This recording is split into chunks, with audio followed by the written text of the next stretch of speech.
자, 실무 쪽에 6번째 6장에 보시면 이제 부동산 등기 특별조치법이 나옵니다. 여기도 시험 문제가 예전에 좀 나왔었다가 최근에는 거의 안 나오고 있으니까 간단하게 우리 등기법 정도 생각을 좀 해놓으시면 될 것 같습니다. 첫 번째 우리 1절에서 소유권 이전 등기, 두 번째 이상은 소유권 이전 등기라고요. 첫 번째가 이제 처음으로 건물을 지었을 때가 보존 등기, 그러면서 이제 60일 정도는 충분히 아실 겁니다. 잔금 치러놓고 60일 만에 등기를 해야죠. 고소가 나옵니다. 자, 뒤쪽에 이제 두 번째에서 계약서 거민, 요 거민 제도가 시험 문제감으로는 등기법도 나오고요. 우리 법령에서도 요 거민은 시험 문제감은 자꾸 나오니까 기억을 꼭 해놓으셔야 됩니다. 먼저 첫 번째 거민용 계약서에 이제 의의가 나와 있습니다. 먼저 소유권을 이전할 때 여기 유상이 됐건 무상이 됐건 모두 대상입니다. 먼저 소유권을 이전할 때는 어디 가서 시나 군이나 어디 가서 구에 가서 거민을 받아오라는 겁니다. 그 거민이 바로 이제 탈세나 투기를 방지를 하겠다는 겁니다. 그래서 세금을 제대로 안 낸다.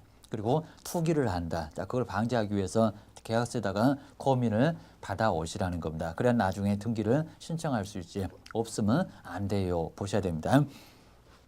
시행 목적은 이제 탈세나 탈법을 만약에 여기 이제 방지를 하기 위해서 하게 되면 문제를 삼겠다라고 해서 이제 가능하게 해놨습니다. 자, 그 옆에 우리 거민용 계약서의 필수적 기재사항, 시험 문제감 나왔을 때 거민용 계약서의 필수적 기재사항은 시험 문제감으로 많이 언급을 했습니다. 왜냐하면 오지선다 내기 충분히 가능하니까 주의하셔야 됩니다.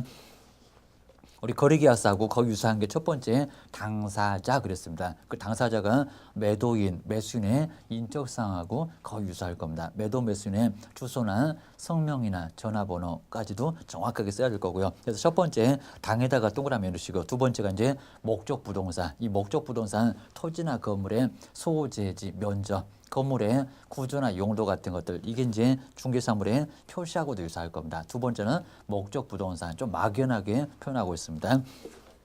두 번째는 목에다가 동그라미 넣으시고 세 번째가 이제 계약 연 원리 계약을 체결한 날짜 그게 이제 계약금을 주고받은 날짜입니다. 여기는 계에다가 꼭 동그라미 넣으시고요. 네 번째가 이제 돈이 나왔습니다. 날짜도 나오고 돈도 나오고 여기는 대의금 저 끝에 이제 지급에 관한 사항들 그리고 청산에 관한 사항들 문장 안 바꿀 거니까요. 여기 이제 대에다가 동그라미를 해놓으시면 좋을 것 같습니다. 예전에는 여기다 이제 중개업자 그랬는데 용어 달라졌으니까 여기는 개업 공인중개사라고 첫 번째 여기는 개업에다가 밑줄에 놓으셔야 됩니다. 비번에 이제 조건이나 기한이 있었을 때 뭐를요? 조건이나 기한을 여기도 이제 조건이나 기한 앞에서도 거래계약서도 조건기한 나왔고 그리고 부동산 거래신고도 조건기한에 변경신고 같은 거에도 나왔으니까 조건기한은 여기저기 다 나오고 있습니다. 주무셔야 됩니다. 여기 이제 조에다가 밑줄에 해놓으시면 좀 끔찍하긴 한데 뭐라고요? 당모가지하고 개대가리는 앞글자 따보면 그렇게 나옵니다. 누가요? 우리 개업 공인중개사가 좋아한다 라고 앞글자를 꼭 따놓으셔야 됩니다. 그 다음 이제 가로 2번 쪽에서 꼭 주의하실 게 먼저 매매가 됐건 그리고 교환이 됐건 증여가 됐건 소유권 이전은 유상이 됐건 무상이 됐건 다 뭐이라 거민을 받아오라는 겁니다. 괜히 또 증여는 시험 문제가 나올 겁니다. 증여는 거민 대상이 아니다. X입니다. 그리고 여기도 교환도 거민 대상은 아니다. 거민 대상이라는 겁니다. 소유권이 이전되잖아요. 대신에 상속은 안 들어갑니다. 주의하셔야 됩니다. 괜히 또 상속도 들어간다. 그러면 X입니다. 대신에 우리 다섯 번째가 경매가 됐건 공매가 됐건 그리고 국가에서 수용을 하던 여기는 다 금액을 확정할 수가 있으니까 금액 자체가 여기는 속일 수가 없으니까 거기는 괜찮아요. 라고 하셔야 됩니다. 자, 세 번째가 이제 거민 신청 어디다가 그리고 이제 어디서 이제 거민을 해줄 건지 당연히 시장 군수 구청장 그쪽에다 거민을 신청하면 될 거고요. 그다음 이제 가로 2번에서 판결문에도 꼭 주의하실 게 판결문에도 거민이 필요하더라는 겁니다. 근데 왜 필요합니까? 우리 판결문에 거민을 안 받아도 된다. 그럼 소송으로 모두 갑니다. 원고 피고가 나중에 입을 맞춰서 서로 짜고 나중에 판결문을 받아올 거라는 겁니다. 그래서 결국에는 시군구청을 다 피해갈 겁니다. 안 되겠다. 판결문도 의심을 한번 해보겠다는 겁니다. 시군구청에 가서 거민 받아오세요. 그럼 시장님이 간단하게 점검 정도는 해볼 거라는 겁니다. 자, 그런 취지로 판결문에도 받아와. 그러면 조서, 각종 조서에도 받아와야 됩니다. 기억하셔야 됩니다. 괜히 또 판결문에는 거민 필요 없다. 그러면 X입니다. 그리고 여기는 사본도 좀 필요합니다. 왜냐하면 한 통은 자기들이 보관하고 또 한 통은 세무서 쪽으로 보내니까 여기도 복사가 좀 필요하더라는 겁니다. 자, 그런 여부도 가끔씩 시험 문제에 물어봤다. 주의하셔야 됩니다. 자, 그 옆에 이제 세 번째 여기가 이제 중요한데요. 부동산 실권리자 명의 등기에 관한 법률. 여기는 무조건 시험 문제가 나올 거니까 별표 3개를 꼭 해놓으시고요. 자, 요게 이제 우리 1차에서도 꼭 나오고 2차까지도 무조건 나오고요. 그리고 우리 2차까지도 케이스 문제로 갑은 누구고 을은 누구고 병은 누구고 우리 뭐 민법이 될건 법령이 될건 맨날 그냥 갑을 병정만 나오면 어렵다고 합니다. 여기는 어렵지는 않을 거니까요. 정리를 잘 해놓으셔야 됩니다. 그리고 이제 항상 이렇게 갑을 병정 나오면요. 민법도 그런데요. 요 갑은 누구고 을은 누구고 이 누구구를 잘 써놓으셔야지. 안 써놓고 이제 막 문제를 볼 때마다 지문 하나 볼 때마다 갑이 누구더라 을이 누구더라 그러시면 세월 다 가십니다. 문제 풀기 어렵습니다. 꼭 써놓으시라는 겁니다. 누가 이제 주연인지 배우인지 끼워놓으셔야 됩니다. 자, 먼저 첫 번째 등기형 명신탁. 자, 등기가 행해지니까 등기형. 근데 중간을 생략하니까 우리 신탁자 앞으로는 등기 안 하니까 중간 생략형 명신탁이라고 씁니다. 근데 우리 시험 문제는 계약 당사자가 신탁자다. 여기는 계약 당사자가 수탁자니까 그렇게 얘기를 하지 등기형이다, 계약형이다 그런 얘기 안 할 거라는 겁니다. 그러면 이런 소리를 알고 계셔야 됩니다. 자, 먼저 첫 번째 요 그림을 잘 보시면요. 신탁자가 세금을 많이 내니까 그리고 빚이 너무 많으니까 본인이 사서 그리고 본인 앞으로 등기 안 하겠다는 겁니다. 하게 되면 세금을 내야 되니까 그리고 나중에 경매를 당하니까 그 목적으로 신탁자가 등기를 안 하겠다는 겁니다. 결국에는 돈은 다 주는데 매도인 보고 누구 앞으로 내 친구 수탁자한테 넘겨줘. 내 가족 바로 수탁자한테 넘겨줘. 그러니까 중간을 정말 생략하잖아요. 요걸 가지고 중간 생략형 그리고 등기가 되잖아요. 등기가 되잖아요. 그래서 여기가 등기형 명신탁이라는 겁니다. 기억하셔야 됩니다. 결국에 이제 여기서 이제 등기가 될 건데, 그럼 이제 명신탁 약정을 통해서 등기를 하게 될 거라는 겁니다. 그 명신탁 왜 하냐? 탈세하려고. 그리고 탈법을 목적으로 하고 있습니다. 이 목적이 안 좋다는 겁니다. 그러니까 의사표시는 명백하게 일치하는데, 그러니까 민법에서 착오나 그리고 비진의 표시나 통정허위 표시나 강박이나 이런 것들은 이제 모두 다 의사표시가 불일치해서, 그러니까 여기는 이제 표시는 100만 원, 이제 1000만 원 나왔다는 겁니다. 그렇게 불일치하니까 보호를 안 하는데 여기는 일치한다는 겁니다. 일치하는데 목적이 안 좋다고요, 여기입니다. 목적이 괘씸하다고요. 그래서 여기는 명시탁 약정도 무효. 등기까지도 무효지. 등기가 유효다. 국가가 불법이나 밀어주냐 문제가 될 거라는 겁니다. 기억하셔야 됩니다. 여기 나서 이제 사다가 맡겨놨죠. 여기를 잘 보셔야 됩니다. 사다가 맡겨놨는데 나중에 수탁자가 팔아치웠다는 겁니다. 그러면 남의 회사 공금을 빼돌린 죄, 그게 횡령죄라는 겁니다. 잠깐만 5년 이하 징역을 얻어맞습니다. 수탁자는 교도소 가셔야 된다는 겁니다. 횡령죄가 성립해요. 기억하셔야 됩니다. 분풀이는 확실하게 하는데 아마 소유권은 못 찾아갈 거, 정말 못 찾아갑니다. 신탁자 후회를 하게 만들어 주겠다는 겁니다. 이제 제3자 보셔야 됩니다.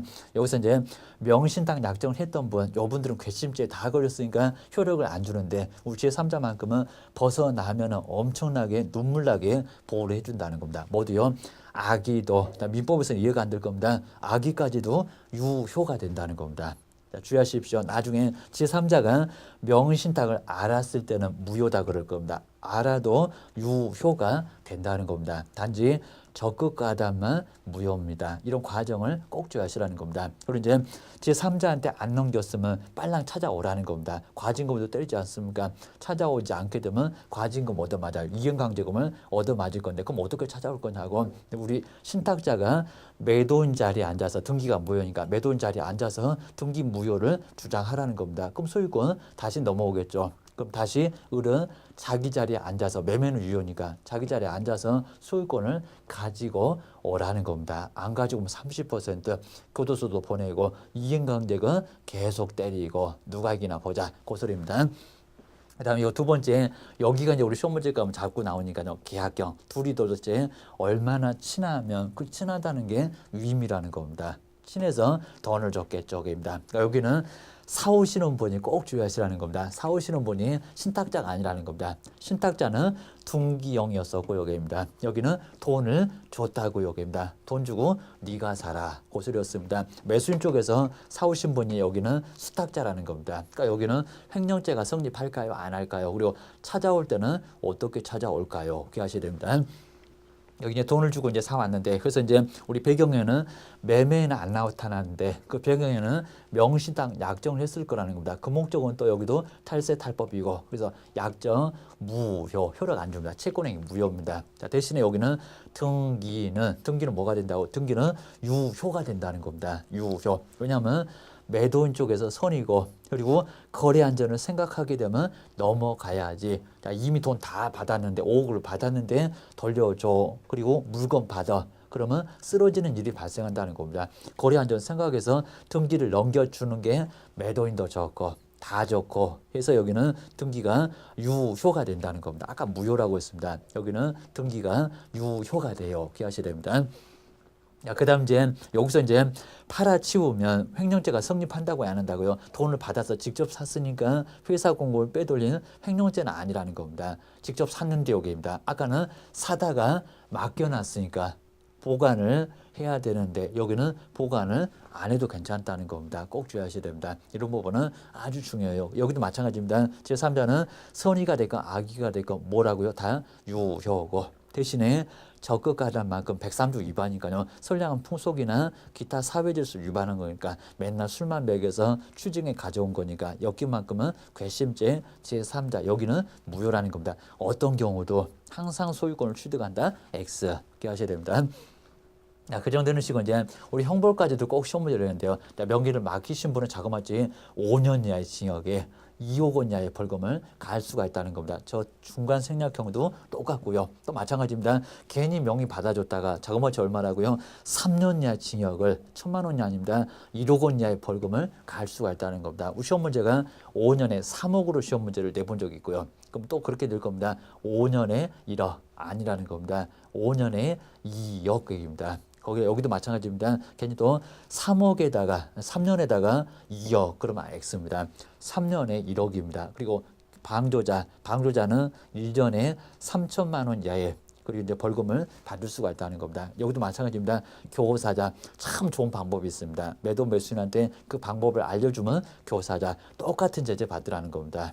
그리고 이제 방조자 방법을 알고 왔는데 좀 거들었다는 겁니다. 바둑에서 훈수를 두시는 것 그거하고 똑같이 거기는 2년 이하 징역에다가 3천만 원 이하 벌금을 갈 수가 있다는 겁니다. 그래서 이제 항상 이렇게 명신탁 방법을 절대 알면 안 되니까요. 오늘 시험장에서 갔다 오시면 뭐 하시라고 머리를 얼른 흔드시라고 했습니다. 명신탁만큼은 빠져나가게 하시라는 겁니다. 괜히 또 방법을 알고 있었다가 거들었다가 교도소를 가실 수가 있다는 겁니다. 주의하셔야 됩니다.